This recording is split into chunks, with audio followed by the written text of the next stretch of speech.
Halo, Assalamualaikum warahmatullahi wabarakatuh. Selamat datang kembali di channel Zain Permana. Kali ini kita ngomongin lingkungan yang seperti apa yang baik buat pertumbuhan diri kita ya. Mau itu pertumbuhan pikiran, perasaan, ya, intelektualitas, afeksi ya, dan juga perilaku kita, teman-teman. Nah, di pertemuan kemarin waktu malam waktu hari Senin malam itu saya diundang untuk ngisi kajian di Masjid Al-Latif. Tadinya saya mau ngomongin soal ini nih, tapi ternyata waktunya nggak cukup waktu itu, jadi saya ngomongin detail di sini ya. Lingkungan seperti apa yang kemudian bagus buat pertumbuhan kognitif, afektif ya. Kognitif itu pikiran kita, intelektualitas kita, afektif ya, emosi perasaan kita, dorongan hidup kita, motivasi kita, dan juga perilaku kita. Nah, jawabannya adalah, saya mau jelasin dulu tentang ini, teman-teman. Ada sebuah konsep dalam musik ya, ilmu musik mungkin ya, seni musik, yang kemudian menarik buat saya, karena kemudian itu jadi analogi yang tepat, jadi sebuah mekanisme dan prinsip yang tepat dalam mengembangkan diri kita. Oh ya, BTW ini sambil di jalan juga ya, sambil macet-macetan. Konsepnya namanya Reach of Harmonics ya, Reach of Harmonics. Jadi gini teman-teman, ternyata ya, rekaman yang bagus ya, musik yang bagus itu, musik yang bagus yang kemudian direkam itu ternyata hasil dari alat-alat yang juga bagus. Jadi kan kalau dalam seni musik itu suara itu kan gelombang ya, dia kemudian akan merambat ya. Dia bisa merambat lewat udara, merambat lewat permukaan-permukaan ya. Suara itu kemudian berupa gelombang. Dia akan merambat dan dia butuh perantara, intinya kayak gitu.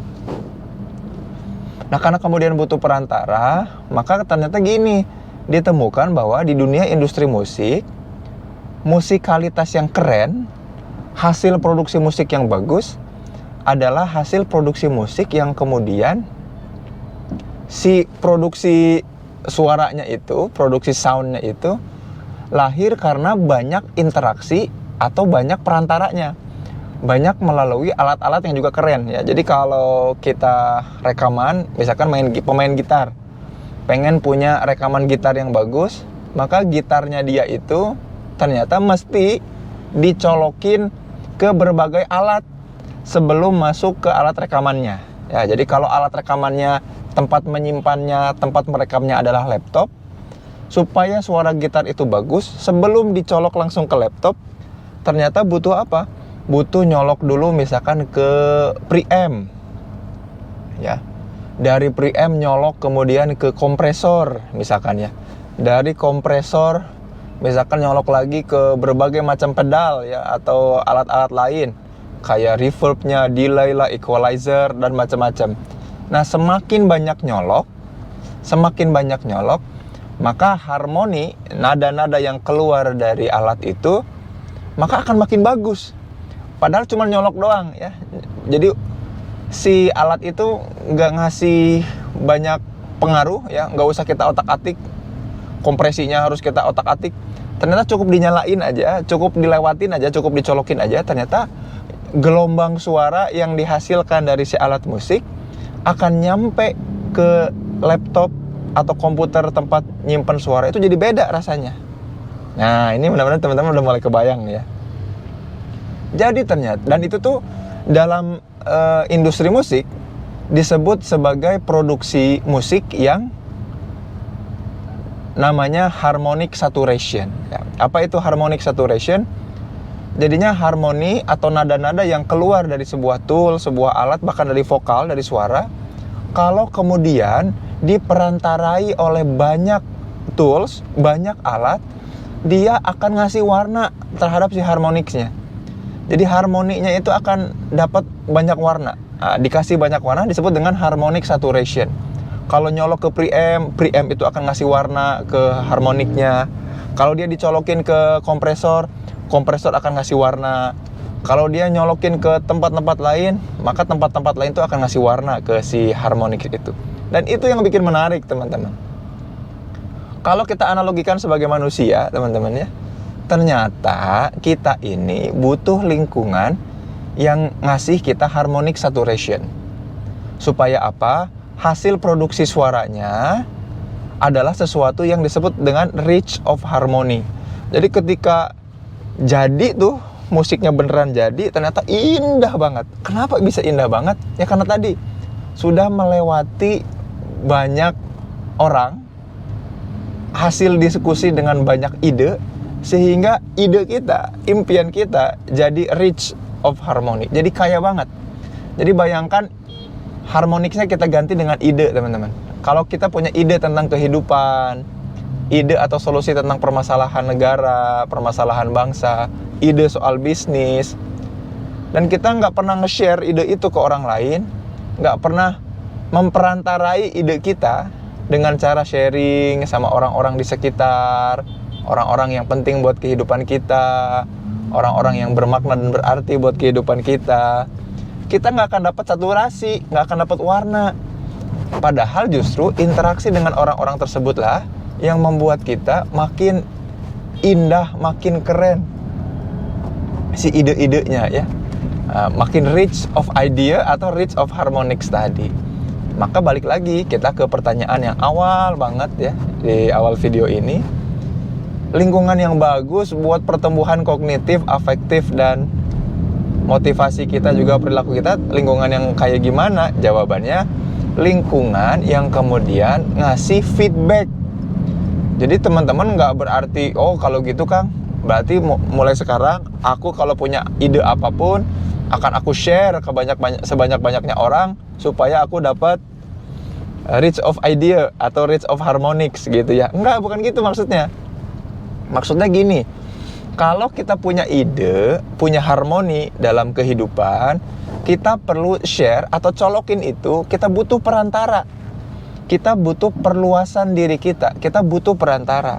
Nah, perantara itulah yang kemudian harus kita pastikan perantara itu akan ngasih feedback terbaik, ngasih saturasi terbaik, gitu ya teman-teman ya.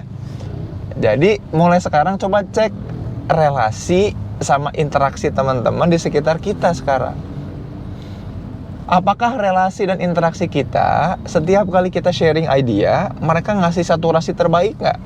Ya, ngasih feedback dengan saturasi yang asik nggak? Yang membuat ide kita jadi rich, jadi kaya. Nah itu yang kemudian, wah asik banget ya. Jadi nemu konsep rich of harmonics lewat perantara, ya. Dan nemu konsep harmonic saturation itu ngasih sebuah hal yang luar biasa banget ya. Dan teman-teman ternyata reach of harmonics itu kemudian jadi hal yang penting. Kalau terutama gini, terutama buat teman-teman yang ngerasa masih jauh sama keluarganya, punya relasi yang belum terlalu asik, seru sama keluarganya, dimulai dari situ. Karena keluarga itu kan ngalirin darah kita, dan darahnya keluarga itulah yang justru ngasih warna banget sama diri kita, ngasih reach of harmonics terbaik. Kalau kompresor tuh kompresor yang ngasih kompresi suara paling terbaik terhadap produksi nada atau suara. Kalau preamp itu preamp yang ngasih boost terbaik terhadap produksi nada dan suara kita. Itu siapa? Orang-orang yang share the same blood, yang berbagi darah yang sama kita. Nah maka teman-teman, di video ini saya ngajakin teman-teman untuk mulai nyeleksi lagi. Jadi gini, untuk yang sedarah kita harus memperbaiki. Kata kuncinya harus memperbaiki. Karena keluarga yang sedarah ngasih harmonic saturation yang terbaik, pasti ngasih feedback terbaik sama apa-apa yang kita punya. Mereka akan jadi perantara suara kita untuk makin boom, makin meledak, makin renyah, makin merdu didengar orang. Keluarga. Yang kedua, kalau bukan yang relasi yang di-share, relasi yang share darah yang sama, kita mesti punya filter. Filternya apa? Apakah interaksi dengan mereka membuat saya dapetin feedback terbaik? Apakah interaksi dengan mereka membuat saya dapetin harmonic saturation? Nah itu yang penting. Jangan sampai teman-teman malah punya relasi yang toksik sama lingkungan, sama orang-orang yang ketika berada dalam mereka, ide teman-teman tuh malah mentok, ide teman-teman tuh malah direndahkan. ide teman-teman malah diamputasi. Wah, gitu ya. Nada-nadanya malah terkompresi jadi nggak bersuara. Itu yang mesti teman-teman waspadai, ya. Maka mudah-mudahan video ini ngebantu teman-teman untuk menjadi seseorang yang punya relasi dengan harmonic saturation terindah yang membuat teman-teman reach of harmonics. Sampai jumpa di video selanjutnya. Zen Permana mau menikmati lagi kemacetan. Pamit mundur, sampai jumpa di video selanjutnya. Assalamualaikum warahmatullahi wabarakatuh.